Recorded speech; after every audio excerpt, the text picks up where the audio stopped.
ಮಂಗಳೂರಿನ ಪಣಂಬೂರು ಬೀಚ್ ಪ್ರವಾಸಿಗರ hotspot. Weekend ಆದರೆ ಇಲ್ಲಿಗೆ ಬಂದು ಬಿದ್ದು ಒದ್ದಾಡಿ ಎಂಜಾಯ್ ಮಾಡ್ತಾ ಇದ್ರು. ಆದರೆ ಇದೀಗ ಈ ಬೀಚ್ಗೆ ದೊಡ್ಡ ಆಘಾತ ಎದುರಾಗಿದೆ.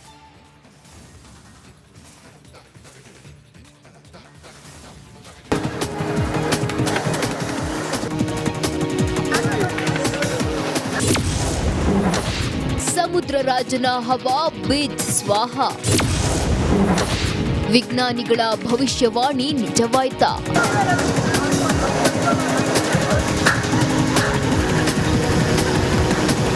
ವಿಜ್ಞಾನಿಗಳು ಕರಾವಳಿಯ ಕಡಲ ತೀರದ ಬಗ್ಗೆ ನುಡಿದ ಭವಿಷ್ಯ ನಿಜವಾಗ್ತಿದೆ. ಕರಾವಳಿಯ ಕಡಲು ಹಿರಿದಾಗ್ತಿದೆ. ಸಮುದ್ರ ನಿಧಾನವಾಗಿ ಭೂಮಿಯನ್ನೇ ನುಂಗಿ ಹಾಕ್ತಿದೆ.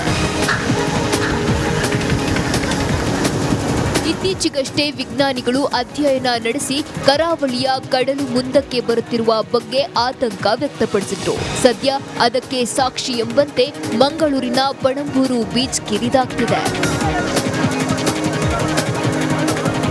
ಸಮುದ್ರ ಬೀಚ್ ಪ್ರದೇಶವನ್ನ ಆಕ್ರಮಿಸಿಕೊಳ್ತಿದೆ. ನೀವೀಗ ನೋಡ್ತಾ ಇರುವಂತೆ ಇಷ್ಟು ಸಮುದ್ರ ಮುಂದೆ ಬಂದಿರೋದನ್ನ ಮಳೆಗಾಲದಲ್ಲಿ ನೋಡಬಹುದು. ವರುಣಾರ್ಭಟಕ್ಕೆ ಸಮುದ್ರ ಮಟ್ಟ ಮುಂದೆ ಬರುತ್ತೆ. ಆಗಸ್ಟ್ ವೇಳೆ ಮತ್ತೆ ಹಿಂದಕ್ಕೆ ಸರಿಯುತ್ತೆ.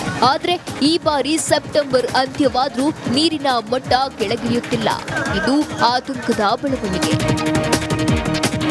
ಪಣಂಬೂರು ಬೀಚ್ನಲ್ಲಿ ಹಗ್ಗ ಕಟ್ಟಿ ಬೀಚ್ಗೆ ಇಳಿಯದಂತೆ ಮುನ್ನೆಚ್ಚರಿಕೆ ವಹಿಸಲಾಗಿದೆ.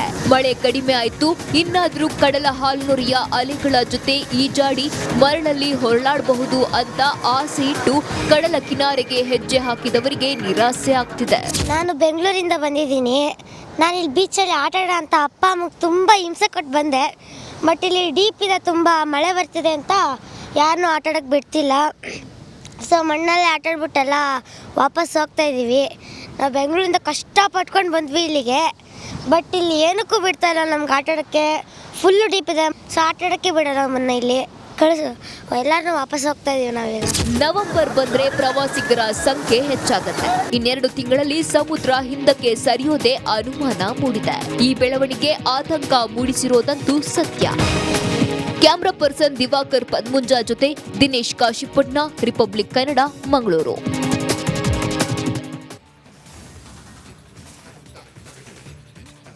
ಆ ತಾಂಡಾದ ಜನರ ಜೀವನ ನಿಜಕ್ಕೂ ನರಕ ಯಾತನೆ. ಕುಡಿಯೋ ನೀರಿಗಾಗಿ ಪರದಾಡ್ತಾ ಇದ್ದಾರೆ. ಆದರೆ ಅಧಿಕಾರಿಗಳು ಮಾತ್ರ ಕಣ್ಮುಚ್ಚಿ ಕುಳಿತಿದ್ದಾರೆ.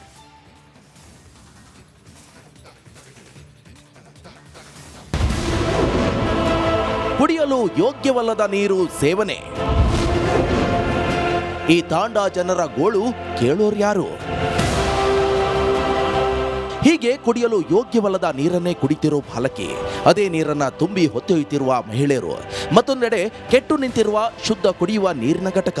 ಹೀಗೆಲ್ಲ ದೃಶ್ಯ ಕಂಡು ಬಂದಿರುವುದು ಯಾದಗಿರಿಯ ಸುರಪುರ ತಾಲೂಕಿನ ಕೇರದಳ್ಳಿ ತಾಂಡದಲ್ಲಿ.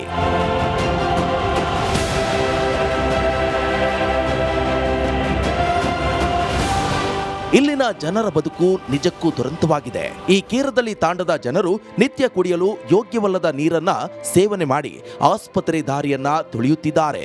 2 ಶುದ್ಧ ಕುಡಿಯುವ ನೀರಿನ ಘಟಕ ಬಂದಾಗಿ ಸುಮಾರು 3 ತಿಂಗಳು ಕಳೆದಿದೆ. ಆದರೂ ಸಹ ಸಂಬಂಧಪಟ್ಟ ಅಧಿಕಾರಿಗಳು ದುರಸ್ತಿ ಮಾಡುವ ಗೋಜಿಗೆ ಹೋಗಿಲ್ಲ. ನಮ್ಮ ಕಿರದಳ್ಳಿ ತಾಂಡದ ನೀರಿಂದ ಸಮಸ್ಯೆ ಆಗಿತ್ತು. ಸುಮಾರು 3 ತಿಂಗಳಾಯ್ತು ರೀ. ಯಾಕಂತಂದ್ರೆ ಎಲ್ಲ ಪಂಚಾಯತಿ, ನಮ್ಮ ಗ್ರಾಮ ಪಂಚಾಯತ್ ಸಂಬಂಧಪಟ್ಟ ಗ್ರಾಮ ಪಂಚಾಯತಿ PDO ಅವರು ಕೂಡ ಹೇಳಿದ್ರು ಕೂಡ ಏನು ಕೇರ್ ಮಾಡಲಾಗ್ಯಾರ. ನಮ್ಮ ತಾಂಡಾಗ ರೈತರುಗಳೇನು ಒಟ್ಟ ವಿಚಾರ ಮಾಡಲ್ಲ. ಒಂದು ದಿವಸ ಸರಿಯಾಗಿ ಅವ್ರ ಡ್ಯೂಟಿನೂ ಸರಿಯಾಗಿ ಬರಲಾಗಿದ್ರಿ ಪಂಚಾಯತಿಗೆ. ಅವರು ಯಾವಾಗ ಬರ್ತಾವ ಮನಸ್ಸಿಗೆ ಬಂತ ಬರ್ತದ ಹೋಗ್ತದ್ರಿ. ಇನ್ನು ಈ ತಾಂಡದ ಜನರು ಇದೇ ನೀರು ಸೇವಿಸಿ ಕೆಲ ವರ್ಷಗಳ ಹಿಂದೆ ಅಸ್ವಸ್ಥಗೊಂಡಿದ್ರಂತೆ. ಆ ಸಂದರ್ಭದಲ್ಲಿ ಗ್ರಾಮಕ್ಕೆ ಭೇಟಿ ನೀಡಿದ ಅಧಿಕಾರಿಗಳು ನೀರು ಪರೀಕ್ಷೆ ನಡೆಸಿದಾಗ ಕುಡಿಯಲು ಯೋಗ್ಯವಲ್ಲ ಅಂತ ವರದಿ ನೀಡಿದ್ರಂತೆ. ಇದಾದ ಬಳಿಕ ಅಂದಿನ ಸಚಿವರಾಗಿದ್ದ ಬಾಬುರಾವ್ ಚಿಂಚನಸೂರ್ ಶುದ್ಧ ಕುಡಿಯುವ ನೀರಿನ ಘಟಕ ಸ್ಥಾಪಿಸಿ ಉದ್ಘಾಟನೆ ಮಾಡಿದ್ರು.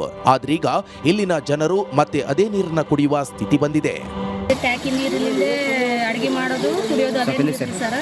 ಅವು ಕುಡ್ತೀವಿ ಅಂದ್ರೆ ಕೆಮ್ಮು ನೆಗಡಿ ಜ್ವರ ಅವು ಆಗಕತ್ತಾವ ಸರ್. ನಮಗೆ ಮೊದಲು ಇವೇ ನೀರು ಕುಡಿಬೇಡ ಅಂತ ಹೇಳಿದಾರ್ರಿ. ಅದಕ್ಕೆ ನಮಗೆ ಈಗ ಫಿಲ್ಟರ್ ನೀರು ಇಲ್ರಿ ಸರ್. ಅದಕ್ಕೆ ಇವು ಟ್ಯಾಕಿ ನೀರು ಕುಡಿಯಾಕತ್ತೀವಿ ರೀ ನಾವು. ಈಗೆಲ್ಲ ಆರಾಮ್ ತಪ್ಪಕತ್ತದ್ರಿ ಸರ್ ನಮಗೆ. ಈಗ ನಾವು ಮುಂದೆ ಹೋಗ್ಬೇಕಂದ್ರೆ ನಮ್ಮಲ್ಲಿ ರೊಕ್ಕ ಇಲ್ರಿ ಸರ್.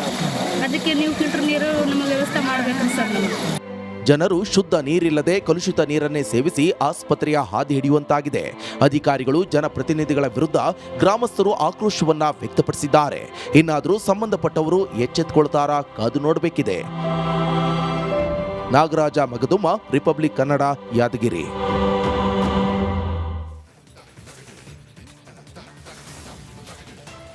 ಹೈಕೋರ್ಟ್ ಅಂಗಳದಲ್ಲಿ ಸಿಎಂ ಸಿದ್ದರಾಮಯ್ಯ ವಿರುದ್ಧದ ಪ್ರಾಸಿಕ್ಯೂಷನ್ ಜಟಾಪಟಿ ನಡೆದಿದ್ದಾಯಿತು.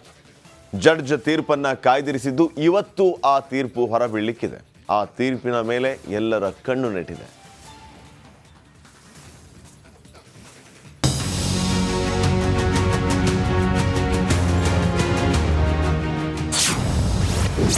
ಫೈನಲ್ ಹಂತಕ್ಕೆ ಮೂಡಾಯಣ. ಸಿಎಂಗೆ ಫುಲ್ ಟೆನ್ಷನ್. ಸಿಎಂ ಸಿದ್ದರಾಮಯ್ಯ ವಿರುದ್ಧದ ಪ್ರಾಸಿಕ್ಯೂಷನ್ ಜಟಾಪಟಿ ಫೈನಲ್ ಸ್ಟೇಜ್ಗೆ ಬಂದು ತಲುಪಿದೆ. ಸಿಎಂ ಪರ ವಕೀಲರು, ರಾಜ್ಯಪಾಲರ ವಕೀಲರು ಹಾಗೂ ದೂರುದಾರರ ಪರ ವಕೀಲರು ತಮ್ಮ ವಾದ ಪ್ರತಿವಾದವನ್ನ ಕೋರ್ಟ್ ಮುಂದೆ ಮಂಡಿಸಿದ್ದು ಇಂದು ಫೈನಲ್ ತೀರ್ಪು ಹೊರಬೀಳಲಿದೆ.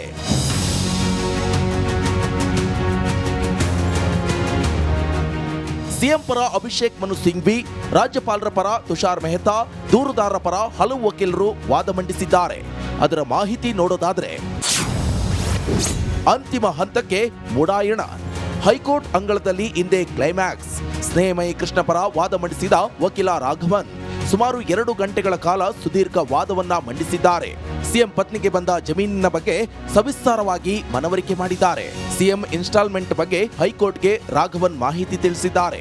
ಸಿದ್ದರಾಮಯ್ಯ ಅಧಿಕಾರಾವಧಿ, ಜಮೀನಲ್ಲಾದ ಬದಲಾವಣೆ, ಈ ಸಿದ್ದರಾಮಯ್ಯ ಪ್ರಕರಣದಲ್ಲಿ 2 ಗೊಂದಲ ಇರೋದು. ಒಂದು, ಸಿದ್ದರಾಮಯ್ಯ ಭಾಮೈದನಿಗೆ ಜಮೀನು ಕೊಟ್ಟಿದ್ದು ಯಾರು?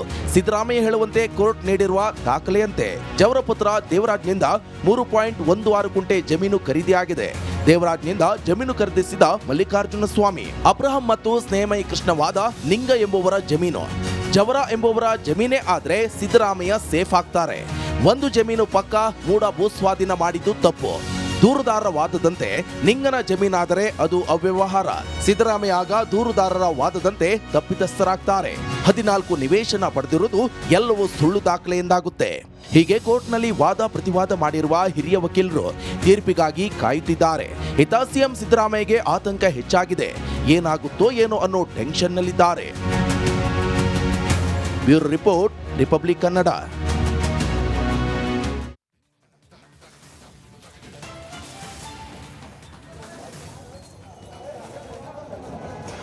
ಸೈಲೆಂಟ್ ಇದ್ದಿದ್ದ ಕೋಟೆನಾಡಲ್ಲಿ ಫೈಟಿಂಗ್ ಶುರುವಾಗಿತ್ತು. ದಡೂತಿಗಳ ಗುಂಪೊಂದು 3 ಯುವಕರ ಮೇಲೆ ಮುಗಿಬಿದ್ದಿದ್ರು, ಹಿಗ್ಗಾಮುಗ್ಗಾ ಥಳಿಸಿದ್ರು, ಫಿಲ್ಮಿ ಸ್ಟೈಲಲ್ಲಿ ಹೊಡೆದಾಡಿದ್ರು. ಆದರೆ ಜನ ಮಾತ್ರ ಮೂಕ ಪ್ರೇಕ್ಷಕರಾಗಿದ್ದರು.